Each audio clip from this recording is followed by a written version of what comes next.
Hi everyone, I'm Brenda Victoria Castillo with the National Hispanic Media Coalition. Welcome to Building Community with NHMC. With me today is a fabulous author and dear friend, Rafael Agustin. Welcome, Rafa. Thank you for having me. Of course.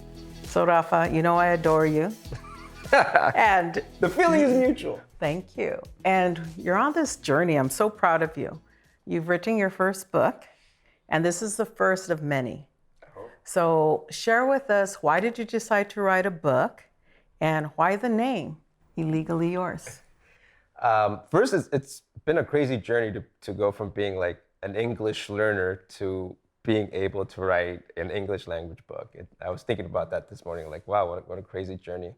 The reason I had to write this book is because I felt like there weren't any voices on behalf of the undocumented community in America, and I'm formerly undocumented. And I wanted to share our stories and how we're like American in every single sense except one.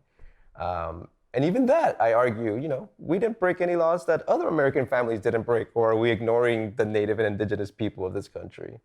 But I wanted to do it more importantly through a comedic lens, because I've read other undocumented memoirs, and I think they tend to alienate a bigger general audience only because they feel like, oh, I don't want to read that, that's not for me. So I thought, what if I actually wrote about an all-American student who discovers that he's undocumented? Because that's essentially what happened to me. And people have been resonating very well to the book in that sense. That they were like, oh my God, like it sounds and feels like me, and what would I do if I discovered I was undocumented? I agree, and I think a lot of people are going to relate to it, whether they came to this country undocumented or not, whether they're Latino or not. And why the title, Illegally Yours? Well, the title was the hardest thing to come up with, and it has two purposes, right? The first is tongue-in-cheek, that it's a play on sincerely yours.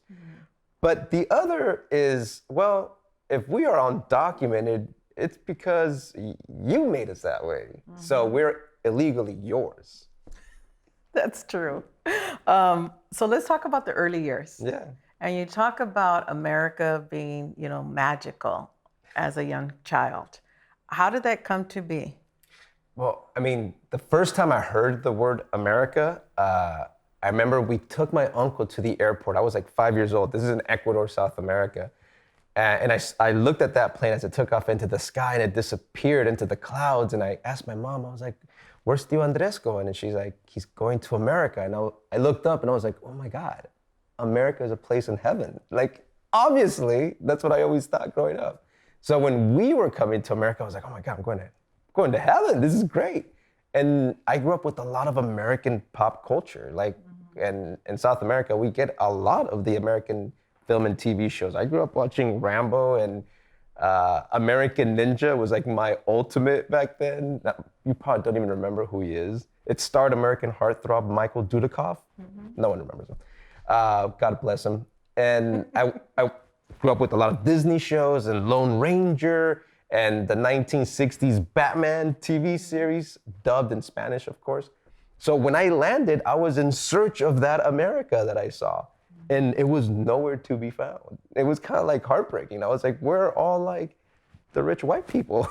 I was with a bunch of immigrants that looked like me. And my biggest shock, actually, when I attended public school in the United States was I had this vision of myself as a little white kid from all the movies that I watched. And then I was like, oh, I look nothing like the white kids at school. I look more like the Mexican American and the Central American kids. I was like, well, that was a big shocker to me.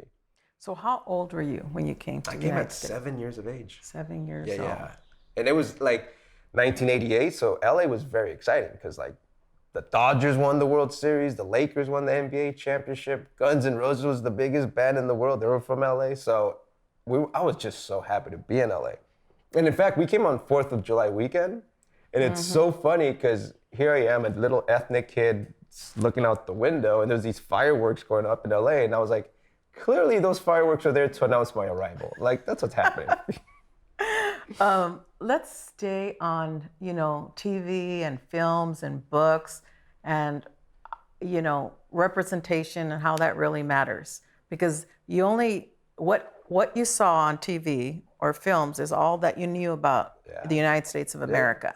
So you thought you were coming to this wonderful place and people were just going to embrace you. In fact, they're even going to throw fireworks because Rafa's coming to the U.S. Yeah. There's no how-to when you're an immigrant in this country. Like my poor parents didn't know what was happening. They didn't know how to guide me through the school system or to try to apply to college after that. So believe it or not, I started watching this show called Saved by the Bell. And I was like, well, if it's good enough for Zach Morris, then it's good enough for me. So I started just duplicating everything I saw on TV. If Zach applied to the drama club, I applied to the drama club. If he started a band, Zach attacked Friends Forever, I started a band with my friends. If he ran for class president, I ran for class president. And then when I finally discovered that I was undocumented, I didn't know how to react because there was no episode of Saved by the Bell where Zach gets deported. So I was just like, what do I do in this situation? Yeah. And when did you find out that you were undocumented? Oh my God, I was around 16 years old. All my friends are driving and they're getting their workers' permits. And I'm like, why can't I do that? I wanted to do that too. So I took driver's ed at school with my friends. And then when I came home, I asked my dad, like, hey, can you fill out my DMV application to get a license? He was like, ooh, yeah, let's talk about that. And that's when him and my mom kind of like sat me down and told me the truth. And people are always like shocked, like, how did you not know? I mean, I knew we were immigrants. I just didn't know we were undocumented immigrants. So when the truth about our legality came up, I realized that I didn't put two and two together because we never like, when we spoke in the house about it, we were never like, somos ilegales, like, we're illegal. We always referred to it as we don't have papers. So I was like, all right, then let's go get papers, whatever the hell that means. And then when she was like, oh no, we're illegal, which is the wrong term, but we'll get to that in a second. I was like, oh my God. It was like my all-American life came crashing down on me and I had no idea.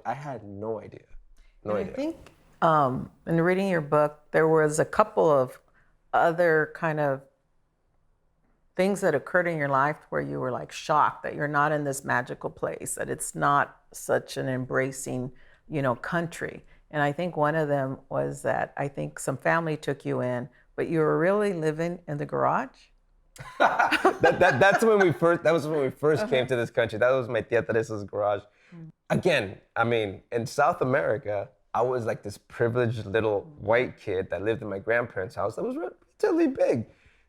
Everything was done for you. There was a cook. Listen, there was a chauffeur, there was a maid. Then we come to the United States and we're the cooks and we're the maids. I'm like, what's happening here?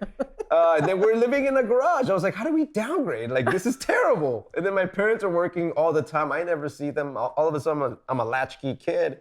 And I'm like, it seems to me that our experience in the United States is much worse than it was in Ecuador. Why the hell did we come? It made no sense to me. And then I went from eating ceviche and fried calamari to eating peanut butter and jelly. Like, what the hell is that? Like, I was really upset. And you mentioned that the American dream is really not a dream for everyone. They never reach that. So let's talk about that a little bit because, I don't know, I have my own kind of way of thinking. And my abuelita did come to this country, undocumented, right? To look for work. Her father passed away and they lived in a ranch and they had to come to the city, which was Juarez. Her mother didn't understand how to maneuver, how to even ask for a job. And she was the eldest of the girls. At age 16, she decided to cross the border into El Paso and go look for work because they needed food. At 16. They needed to survive. I don't even think she thought of the American dream. She knew that how were they going to feed her brothers and sisters? And she knew her mother just couldn't maneuver herself. So she crossed the border and it was very difficult, especially being a woman, right? She was taken advantage many, many times. So I understand when you talk about the American dream and it's just not something for everyone. People don't understand that when people come to this country, the majority of the time they're not embraced. And most of the time they're discriminated against. And most of the time people are taking advantage of them. And we're hardworking. That's why I think this book is really interesting and very powerful, because you are a success story. For me, you did achieve, and you're going to continue to achieve the American dream, because you're also a leader on media advocacy. You're a screenwriter. I know one day you're going to own your own studio. You're going to just produce content. You're going to forget about Brenda at NHMC. From your mouth to my Chola God's ears. I hope this comes true. Yeah. So you mentioned the American dream is not achievable by all. So why did you say that? I know why. I agree with you. That's something I wrestled with looking back on my life. And I realized that my mom, for example, she knew what she was getting herself into. She knew what that sacrifice of leaving her career, her family, coming to a new country was about. I feel like my dad didn't. I feel like my dad fully believed he was going to be able to come here and achieve the greatness he did in South America, right? He was a pediatric surgeon, and he was confident that he could do that here, and he wasn't. So what I mentioned in the book is I truly believe that for a lot of immigrants, when they come, they realize this hard realization that the American dream is not for them, but for their children. Mm-hmm. And I feel very fortunate and privileged to have been able to dream freely and wildly to achieve what I wanted to achieve. But it came at the expense that I feel like it created some friction with my father, who was probably jealous that he couldn't do the same. And he, had all right to be able to do so. What were some of the sacrifices? Because I know your dad went from job to job. Yeah. What types of jobs was he able to find after being a pediatrician? Pediatric surgeon in Ecuador. So he went from being a pediatric surgeon to working at a car wash. That was the first big shocker for him. And my mom went from being an anesthesiologist to working at a Kmart. And then they slowly worked their way up to and by the way, they were trying to find jobs here in the States while going to night school and learning English at the local community college, right? They eventually became MRI technicians, which is very great. It's a phenomenal career. They made great money. And that was the moment that they decided kind of like to go back. Because they were like, we've achieved a level of economic success and we're still not happy. Because they felt like they were put on this earth to save children's lives and be doctors. So they wanted to go do that, and they did. And they struggled because they were laid off a couple of times, and every time they were laid off, you guys had to move. Always. Also because I wasn't aware of our legal problems, I didn't realize why we were moving so much. My God, we went from all over Southern California, from San Clemente to Thousand Oaks to Panorama City to Duarte to Monrovia to West Covina. We were just bouncing everywhere. I'm like, why are we moving so much? It was hard to put roots down anywhere I went. And I think that's where I probably developed a sense of humor, because it was a defense mechanism for me. I kept being put in situations where I was uncomfortable when people were picking on me, so I would turn around by trying to make jokes, How were you picked on in school? Because you would get up and have to start another school and start another school. Always being different. Also, I was like a chubby little kid because hard to believe. It's so funny because I was always a skinny kid in South America. I come and discover American fast food, and all of a sudden my waist expands faster than Manifest Destiny. That was the beginning. That was the beginning. Okay. Look how sad I look. You do look a little sad. That's the precursor to La Sad Girl. It's the first. Yeah, sad boy. Yeah, sad boy. So tell me, why do you have the stars in your parents' eyes but not yours? Did you want people to see your sad eyes, or? You know what? For me, it was two things. One, I wanted to protect their identity in a way, so as opposed to put a black bar over their eyes, like that Parasite poster. We decided to put the stars over their eyes to kind of protect their identity. But separately, it also works in the sense of as adults, they had a vision of what they wanted to achieve in the United States. I didn't. I was just there for the ride. So I hope the cover gives that sense. So did you tell me when you talked to your parents that you're writing this book, and it's very personal? How did they feel about that? My mom is so wonderful and supportive. She was like, as long as you're eating, si estás comiendo. I was like, yes, Mom, I'm eating. My dad was so funny. He was like, you can't talk badly about me. Like I have a reputation. Like you could ruin my career. I was like, well, you should have treated me better then. But they're supportive. They understand that our story is an important one to tell. Like I have a hard time talking about myself, but if I was able to tell their story, it was easy for me to tell that story, right? So have they seen the cover in the book, and how did they first react? And then also your abuelita's here. My abuelita is 97 years old and she still drinks and dances more than I do. She's losing her sight, so the other day she held me and she was just like, I'm so sorry I can't read your book. I want to read your book. So it's actually going to be printed in Spanish next year. So I look forward to getting that copy and being able to read it to her. I most look forward to that. One of the heavy subjects you talk about is shame. And shame is, the feeling is very deep. So let's talk about that and how people who've come into your life and out of your life and how they contributed or uplifted you, and how do you feel now about shame? Wow. So when I discovered I was undocumented, there was no dreamer movement. There was no legislation to support undocumented students. I thought I was the only one in the world. The only undocumented immigrants I saw were like on CNN, and people were like, they're invading our country. I was like, am I invading the country? That's crazy, I didn't know. I remember I saw one article that UCLA did, and it called us the underground undergrads. So that was the first inkling I had, like, oh my God, there's more of me out there somewhere. So I was very ashamed because I didn't want to talk about it. Like my family knew, but my close friends who were Latinos knew, but I couldn't talk to authority figures, teachers, quite honestly, any white folks. I just couldn't do it. Then I went to community college. So how did you enroll in the colleges then? Well, actually, I was accepted to a lot of universities, and they all sent me the same letter. You are a perfect candidate. Can you please send us your real social security number? And I was like, Mom, what does this mean? Then I discovered I didn't have a social security number, which was a whole nother problem from, also being undocumented. So I went to community college as the only place I could pay out of pocket for. I got a local job at a video store. I don't even think people remember what video stores are. And I was getting paid under the table, so I used that money to pay for my tuition. But I created 2 Rafaels at the community college because when you go take your prerequisite test for your English and your math, you need a social security number, and I kept making one up. So I took my English test and made one up. Let's backtrack. You mean you just thought of numbers and you put them together? I did.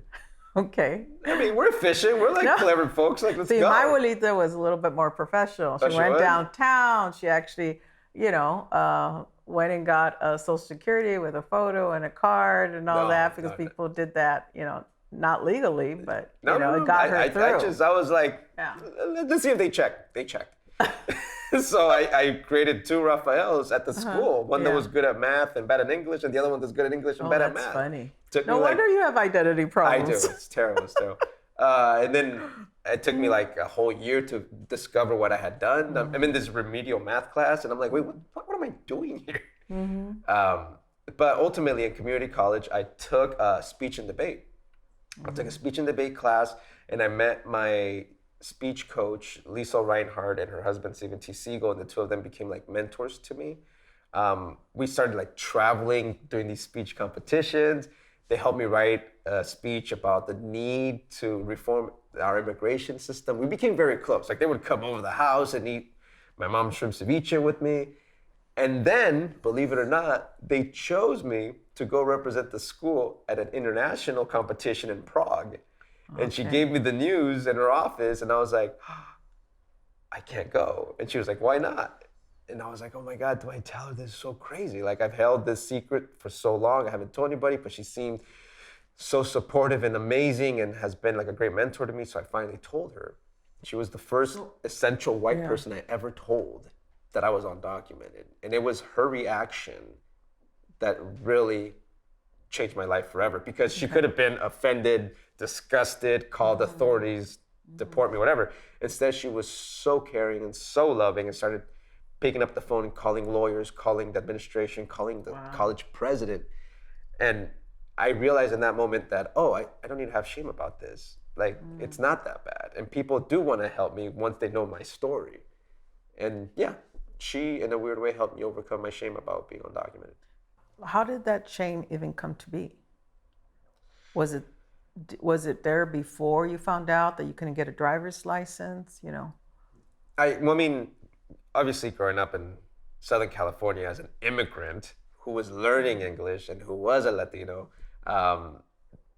you get treated differently. I mean, without knowing I was undocumented, I've been called the wetback before, you know what I mean? Mm-hmm. So I started to like try to leave my culture and identity behind. Yeah. And that's when I was like really trying to assimilate, and I was listening, like the Saved by the Bell and listening to the punk rock, and like I was just like dyeing my hair blonde when I had hair. Like I was trying to be a white kid so badly so that no one could like treat me differently. And then on top of that, I discover I'm undocumented. That's where the shame comes from. It's kind of weird because that shame was created by you wanting to be different of who you really were.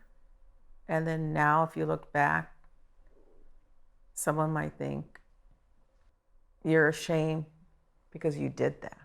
You see? Yeah. But only you know where you were at the time. Only you were wearing your shoes, and nobody else was filling those shoes at the time. And at a young age, I used to teach at one time, and I had students, I remember their name would be Mureta, but they would come in and say that I was pronouncing it incorrectly. Their name is Marietta, no A, So I would try to explain to them, but they're growing up with their parents, and I always thought their parents must be ashamed that they're Latino and they're trying to change the pronunciation because somehow I don't know if they feel their children are going to achieve something better or not. I mean, that's the difficulty about coming to this country, and people just think that the undocumented come and take. They don't realize the mental effects that they have because of their words, and let's talk about, we didn't talk about the word illegal. No human being can be illegal. That's nonsense, right? Correct. I know I can claim I'm a first generation because my mom's from Chihuahua, Juarez, and her people are from Durango, Mexico, Tepehuanes. But if I need to say I'm first generation, I will for the cause. But I don't even say that. I don't think we are immigrants. This was our country. This was our land. So I don't know. I think differently. And undocumented, I was just having a conversation, I think, with part of the crew, Mario and Marcos, that it's such a sensitive subject. And that's what's so powerful about this book is you're just putting it out there, right? But I worry about the children. I worry about their mental health and how it affects them, yourself, and what that, if you don't mind sharing, what does that do for you now and as an adult male in your relationships? Well, I will be honest and say that I've been in an abusive relationship with this country. I mean, I feel a lot of undocumented immigrants have felt the same. Like, you love America so much, but it won't love you back. I feel like that's been my relationship with this country for so long. Yeah. And when you just mentioned the word illegal, I think it's very important to address because I had a journey about using that word because when I first discovered it, I was like, I'm an illegal, and I internalized that. But in realizing that that's the wrong term because it's purposely used to criminalize people that only help make our economy stronger and our workforce younger and our food taste better and our music funner. And let's be real, immigrants are gonna be paying for the social security checks of all these people who fear the illegals tomorrow. So like, can't we all just like work together on this? In criminalizing this section of a population, what you're doing is you're essentially taking away their First Amendment right to free speech and their First Amendment right to assemble. because the Pew Hispanic Research Center has discovered that deportation happens most frequently during two times. One, when workers try to unionize, and two, right before payday. So to me, immigration has and will always be a labor issue. And that is why we purposely criminalize this population, because we keep our workforce divided. Thank you for sharing that. So Rafa, when people read your book, what do you want them to walk away with? So I've been thinking a lot about how in Ecuador, I'm not Latino, I'm Ecuadorian. In Mexico, you're not Latino, you're Mexican. In Puerto Rico and Cuba, you are what you are. But we're all Latinos in the United States of America. So I truly believe that being Latino is a uniquely American experience. And that's all I wanted to do. I didn't want to write just like an immigrant book. I wanted to write the next great American memoir. So I hope people take this and see immigrants, Latinos, undocumented folks, just as regular Americans that we are. Nothing more, nothing less. Exactly, that's who we are. So where can people purchase your book? They can buy them at any of your preferred retailer or local bookstores. It's available everywhere now. Well, thank you for sharing your journey with us. I mean, you're very transparent and your book is very inspirational. And I think a lot of people are going to relate to it. Thank you. I hope so. I truly hope so. It will. And to you, the viewers, thank you for tuning in to the National Hispanic Media Coalition's Building Community. I'm Brenda Victoria Castillo, and I'll see you the next time.